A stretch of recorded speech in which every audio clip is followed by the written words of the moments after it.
신미예수님, 오늘은 성 토마스 사도의 이제 축일입니다. 성부와 성자와 성령의 이름으로. 이제 성 토마스 사도가 의심의 대명사이죠. 이제 교회 내에 있으면서도 잘 믿지 못하는 이제 그렇게 믿지 못하는 대명사가 된 이유는 이분의 어떤 사고 체계 때문에 그렇다고 볼 수가 있죠. 이분이 뭐라고 얘기해요? 나는 직접 손으로 그 구멍 넣어보지 않고서는 믿지 않겠다. 이것은 이제 과학적인 사고를 가졌다는 거죠. 소마스 사도의 어떤 동상이나 이런 것들을 볼 때 자나 어떤 뭔가를 만드는 그런 도구들을 들고 있어요. 그러니까 과학자, 건축자, 뭐 이제 하느님의 사람이신 그리스도의 시에서는 어떤 세공하는 어떤 그런 사람이었는데, 아무튼 이제 과학자인 거죠. 그러니까 이제 과학자일수록 믿기가 더 어렵죠. 왜냐하면 어린이들은 부모를 믿을 때 부모가 해주는 사랑만 보면, 그러니까 십자가만 보면, 우리는 어린이와 같은 사고를 가지면 하느님을 금방 믿을 수 있어요. 하느님이 인간 창조했으면은 책임을 져야 되잖아요. 부모가 자식을 낳았으면은. 왜 자식들은 부모가 나에게 해주는 희생과 사랑을 보면서 내 부모 맞네? 그리고 그냥 믿어버린단 말이에요. 근데 이제 이성적인 학교 가서 이성적인 사고가 되면은 이제 부모님 머리카락 몰래 하나 뽑아가지고 내 머리카락이랑 해가지고 이제 DNA 조사 검사를 해가지고 DNA가 부모랑 나랑 일치하면은 이제 부모라고 믿겠다. 훨씬 어려워요. 그렇지만 그래도 토마스 사도는 그래도 믿을 수 있다라는 희망을 주는 거죠. 그러니까 어떻게 하면 이 과학적인 사고, 그리고 현대에는 더 과학적인 사고들을 많이 하죠. 학교에서 창조론은 안 가르쳐요. 진화론만 과학적이다라고 이제 가르치게 되니까, 뭐 중학교 정도 올라오면, 중고등학교 올라오면 이제 과학적인 사고를 너무 잘 하기 때문에 하느님을 믿는 거는 거의 불가능에 가까워요. 그렇더라도 그래도 믿는 사람이 있잖아요. 이제 뭐 과학이 어마어마하게 발전을 해도, 앞으로도 발전을 해도 창조론을 믿는 사람은 여전히 존재할 거예요. 왜냐하면 이것은 논쟁으로 해결되는 게 아니에요. 뭐 창조론을 믿는 사람들은 바보다, 무슨 뭐 과학적으로 말이 안 되는데, 진화론도 과학적으로 말이 안 돼요. 여러분, 자연의 법칙을 어긋나서 점점점 뭐 박테리아에서부터 뭐 인간 뭐 뇌가 생기고 눈이 생기고 했다며요. 뇌가 생기고 눈이 생긴 것들이 시간이 지나면 어디 동굴에 갇히거나 뭐 하면 눈이 사라지고, 그 퇴화하는 건 있어도 진화하는 거는 없어요. 세상에 존재하지 않아요. 음. 이렇게 얘기를 했더니 또 요즘에는 어떤 식으로 이야기를 하느냐면, 이제 뭐 옛날에 뭐 화석 이야기를 하는데, 화석도 이제 변화되어 가는 이제 그 중간 단계 화석들은 없어요. 없지만 그냥 있다고 치고 진화를 했다라고 여기어도 우리가 뭐라고 하면 돼요? 지적 설계론이라는 게 있어요. 하느님께서 시간을 두고 그렇게 인간을 만드셨다 그러면 끝이에요. 그러니까 여기에서는 또 뭐라고 그러냐면, 이제 유전자 변이, 돌연변이가 생겨가지고 이 환경에 적응할 수 있는 그 돌연변이들만 살아남은 거다. 그러니까 인간도 하나의 뭐 원숭이나 그런 침팬지나 그런 것들로부터 시작된, 원숭이나 침팬지도 이제 어떤 완성된 단계니까 뭐 더 밑단계가 있겠죠. 뭐 거기서 유전자 변이가 생겨서 뇌도 생기고 눈도 생기고 뭐 똑똑한 언어도 생기고 두 발로 걷게 음. 자, 개가 한번 생각해 보세요. 개가 에, 아무리 유전자 변이가 일어난다고 두 발로 걸을 수 있는 개 생길까요?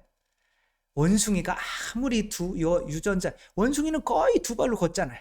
그렇더라도 그 원숭이가 유전자 변이가 생긴다고 해서 인간이 쓰는 언어와 생각을 가질 수 있을까요? 뭐 혹성 탈출이나 이런 영화처럼 그런 일이 단 하나라도 벌어지면 이 유전자 몸에서는 수없이 변이가 일어나요. 세포들이. 네, 그 세포들이 변이가 일어나는 거를 암세포라고 그래요. 근데 그 암세포들이 일반 세포도보다 더 완전해질 수가 없어요. 적응하는 게. 우리는 암세포 생기면 다 죽이려고 하잖아요. 전체 몸을 죽이니까. 그러니까 이제 더 모기 같은 것들이 생기는 거죠. 그러니까 인간에게서도 유전자 변이가 일어나면 이제 뭐 애기들도 막 몸에 유전자 검사 미리미리 그 수십만 원씩 내면서 하잖아요. 왜? 조금이라도 유전자 변이가 생기면 다 죽이려고, 낙태시키려고. 그런 게 하는 건데, 유전자 변이가 생겨가지고 뭐 영화에 나오는 엑스맨처럼 뭐 눈에서 광선 나가고 막 몸 막 카멜레온처럼 변형이 되고 그럼 더 완전한 존재가 되잖아요. 근데 세상에 유전자 변이가 생겨서 더 지금 있는 인간이나 어떤 동물의 형태보다 더 완전한 존재가 적응할 존재가 안 생겨요. 그러면 또 다른 이야기를 하겠죠. 그러니까 말씀드리고 싶은 거는 과학이 아무리 학교에서 이제 진화론만 가르치고 과학만 가르친다고 하더라도 인간의 머리 안에는 그거가 맞기는 한 것 같은데 좀 아닌데? 근데 가만히 보면 선택하는 거예요. 왜? 내가 진화했다고 믿으면은 윤리적으로 살 필요가 없거든요. 예, 내가 죄를 지어도 하늘나라에서 심판을 안 받거든요. 그러니까 내가 죄를 짓기 위해서 이런 것들을 믿게 되는 거지. 하느님을 만나려면 만날 수 있다는 거죠. 이 사람은 그런 과학적인 사고를 했지만 이미 믿고 있는 사람들 가운데에서 일주일 동안 머물렀어요. 그 시간 동안 얼마나 답답했겠어요. 내가 나만 못 믿고 나는 진짜 과학적으로 확인을 해야 되는데. 근데 어떠한 마음이 있었어요? 과학적으로 확인해서 하느님이 계신지 안 계신지를 믿고 싶었던 거예요. 그 마음이 있으면은 과학자라도 근데 왜 하느님이 계심을 믿고 싶어요? 왜냐하면 내가 이 세상에서 정말 윤리적으로 이웃을 사랑하면서 하느님의 법칙대로 살고 싶단 말이에요. 죄 안 짓고. 그러니까 죄 안 짓고 살고 싶은 마음이 있으면 하느님을 만나려고 하는 거고, 하느님을 만날 마음이 있으면 꼭 만나고야 말게 된다는 거죠. 하느님께서는 이거 블랙이라는 영화인데 얘는 이제 짐승처럼 눈이 안 들리고 헬렌 켈러처럼 귀가 안 들리고 헬렌 켈러와 같은 거죠. 그러니까 이제 인식 자체가 안 되니까 부모가 있는지 없는지를 모르는 거예요. 이 부모들이 선생님을 데려다가 얘를 좀 가르치고 글도 가르치고 인간답게 만들려고 하는 목적이 뭐냐면, 왜 그러냐면 엄마라고 하는 말 한번 들어보려고, 아빠라고 하는 말 한번 들어보려고. 그러니까 이 창조자 입장에서는 저도 어떤 분한테 아니 그렇게 고생하면서 애들 키우는데 애들한테 원하는 게 뭐냐, 그리고 왜 이렇게 고생하면서 애들을 키우냐 그랬더니 애들이 그냥 알아줬으면 좋겠대요. 그게 전부예요. 알아줬으면. 부모들은 자식들이 내가 부모라는 거를 엄마 한 번, 아빠 한 번 말 들으려고 목숨을 바쳐요. 그리고 이 하느님은 안 그럴까요? 이거 수천성 대지진 때 유명한 사진이죠. 이제 이 아기가 살았어요. 엄마는 젓가락 들고 밥 먹다가 계속 위에서 무너져 내리는 그 지붕을 버티다가 나중에 이제 꺾여서 죽었고, 이 엄마가 그래도 핸드폰에 써놓은 말이 있어요. 뭐라고 써놨냐면, 너무나 사랑스러운 아가, 만약 내가 살게 된다면 이것만은 기억해 주길, 엄마는 너를 사랑한단다. 파스칼이라고 하는 과학자가 있어요. 수학, 과학, 뭐 굉장히 천재예요. 그러니까 이제 이 양반이 처음에는 가톨릭 신앙 안에서 이제 프랑스 사람이니까 살다가 과학을 하다가 보니까 자꾸 의심이 드는 거야. 하느님이 과학적으로 하느님이 존재하면은 나한테 직접 나타나서 보여주든가 왜 안 나타나냐고 막 그러면서 굉장히 의심을 해서 이제 신앙을 막 떠나려고 하는데, 어느 날 이제 굉장한 체험을 하나 하게 돼요. 이게 이제 이 양피지에다가 이렇게 뭔가를 그날 만나서 체험했던 거를, 하느님을 만난 거를 써놓은 거예요. 그래, 그 뭐라고, 이게 이제, 그리고 아무한테도 얘기를 안 했어요. 그 옷감을 이제 죽었을 때, 사람들이 옷을 이렇게 정리하다 보니까 옷감 안에 이 실로 꼬매진 뭐가 이게 있는 거예요. 그래서 열어봤더니 이게 있는 거예요. 그러니까 평생 그날 이 체험을 했던 거를 적어 놓고 자기 옷에다가 가지고 산 거예요. 그 이유, 이 병이 걸려 돌아가시기 전까지도 계속 가난한 사람들 위해서, 병자들 위해서 수발하다가 자기도 병들었는데, 그러다가 죽었어요. 음. 그래서 이분이 뭐라고 썼는지 그거를 궁금하잖아요. 그래도 한번 읽어볼까요? 성령의 불. 그렇게 이제 시작을 해요. 아브라함의 하느님, 이삭의 하느님, 야곱의 하느님, 철학자와 학자의 하느님이 아니십니다. 철학자와 학자의 하느님이 아니십니다. 내가 그렇게 철학과 학자 공부를 해가지고 했는데 나를 못 만났고 의심만 들었는데 이제는 확신, 감격, 기쁨, 평화, 예수 그리스도의 하느님, 예수 그리스도의 하느님, 나의 하느님, 그리고 너의 하느님, 너의 하느님은 나의 하느님이 되리라. 하느님 이외의 이상의 온갖 것에 대한 일체의 망각, 하느님은 오직 복음서에서 가르치신 길에 의해서 알 수 있을 뿐입니다. 복음서에서 뭐라고 가르쳤어요? 토마스가 하느님을 알고 싶고 만나고 싶으면 하느님은 반드시 무슨 수를 써서라도 만나 주신다니까요. 왜? 창조자의 유일한 소망은 자식한테 인정받는 거예요. 근데 자식이 당신이 하느님이 진짜 하느님이신지 이렇게 꽂아서라도 나는 알고 싶어요. 그러면 나타나신다니까요, 그분이. 하느님은 오직 인간 영혼의 위대하며 의로우신 아버지, 세상이 아버지를 알지 못하여도 나는 아버지를 알았습니다. 환희, 기쁨, 환희의 눈물. 나는 당신에게서 떠나 있었습니다. 생수의 근원이신 하느님을 버렸습니다. 이제 나는 영원히 당신을 떠나지 않겠습니다. 영생은 곧 유일하신 참 하느님과 당신이 보내신 성자 예수 그리스도를 아는 것입니다. 예수 그리스도, 나는 당신을 저버리고 피하고 부인하고 십자가에 못 박았습니다.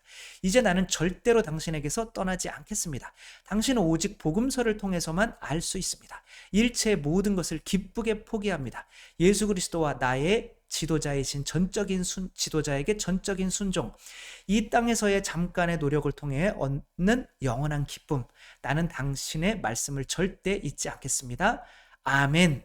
그렇게 하고 이거를 옷에다 꼬매놓고 아무한테도 얘기하지 않고 그 체험을 가지고 있었던 거죠. 이분이 의심을 버리고 믿었고 이제 사람들에게 좀 믿어라 라고 하는 게 이제 파스칼의 내기예요. 굉장히 유명하죠. 지금 나는 하느님 믿으면서 살아가는데 전혀 불편한 게 없다. 조금 11조도 내야 되고 성당도 좀 가야 되고 하는 그 정도지. 또 그 정도 안 하면 뭐 하겠어요. 그때 그냥 집에서 드라마나 보고 놀게 잠이나 자고 그래야겠죠. 아무튼 그 정도 조금 그렇지만 나는 하느님이 있다는 이 세상에서부터 믿음으로 살기 때문에 죽음도 두려워하지 않고 또 하느님이 있다는 믿음으로 더 윤리적인 사람이 되고 가정생활이나 이런 것도 더 하느님이 맺어주셨기 때문에 충실할 수가 있는 거죠. 그 믿음으로. 그리고 만약에 그래서 하느님이 있건 없건 믿건 안 믿건 사는 거는 큰 차이가 없다. 그러나 우리는 하느님 믿고 사는 게 훨씬 행복하다 이렇게 하지만 진화론을 믿는 사람은 전혀 인정을 하지 않을 거기 때문에 그래도 진화론을 믿는 사람들도 창조론을 믿는 사람, 신앙이 있는 사람들도 크게 불편함감 없이 그냥 살아가네 이렇게 하겠죠. 그러나 나중에 죽어서 진짜 하느님이 있고 윤리가 있고 그 윤리에 대한 심판이, 왜냐하면 양심이 우리 하나 있잖아요. 그게 심판이 있는다면 나는 지금 믿어서 손해볼 게 없는데 진짜 있어요. 그러면 영원한 생명 얻는 건데 이 세상에서 안 믿어가지고 크게 이득될 것도 없는데 죽어서 하느님이 있으면 지옥 가잖아요. 내가 하느님을 안 믿으면 윤리대로 살 수가 없어요. 자식이 부모님이 안 계시면 인간의 본성상 다 타락한 행위를 하게 돼 있어요. 그거는 솔직한 사람이면 다 알아요.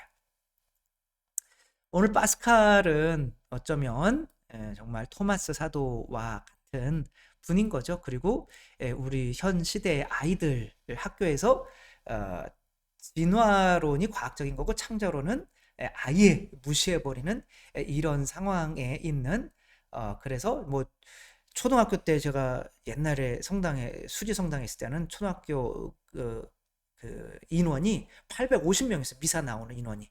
예, 근데 중학교 가면 30명 나와요. 중고등학교가. 예, 중고등학교는 30명, 초등학교는 850명. 다 어디 간 거예요? 예, 다 공부하는 거죠. 학원 가고. 왜냐면 뭐 전혀 믿어지지도 않고.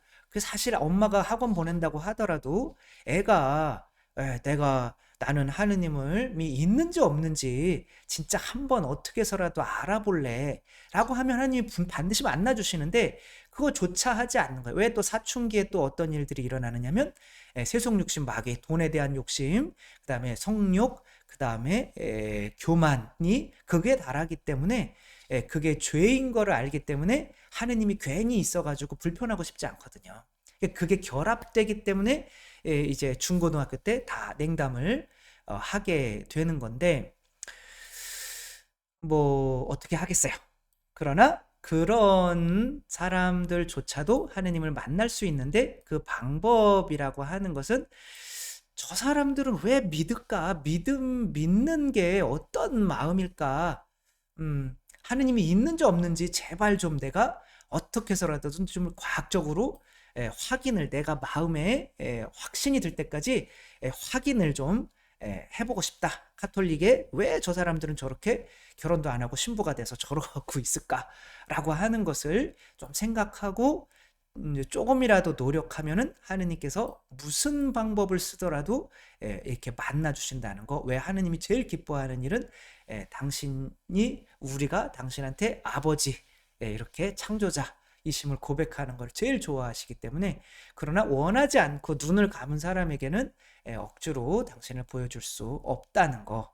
그래서 오늘 토마스 사도 보면서 이렇게 과학적인 사고를 하는 사람들이라도 정말 과학적인 사고로 하느님을 만나고 싶다라고 하면 하느님께서 그 과학적인 사고 안에서 반드시 만나준다는 거. 그래서 하느님을 안 믿는 거는 과학적인 사고를 하기 때문이 아니라 사실은 만나고 싶지 않기 때문이다. 만나서 괜히 또 예수님의 모습대로 십자가의 삶을 사는 거를 원치 않기 때문이다 라고 하는 거 또 한번 다시 생각해 봤으면 좋겠습니다.